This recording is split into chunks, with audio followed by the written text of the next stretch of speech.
ήλιο στις κορφές συχνολαλούν τα ειδόνια.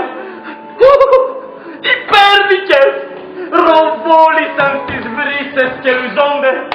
Μα μοιάλευε το πέρδικα με το πολύ καμάρι. Η κόλφο η πεντάμορφη δεν φάνηκεν ακόμα. Μονά την που ξαγνάντησε.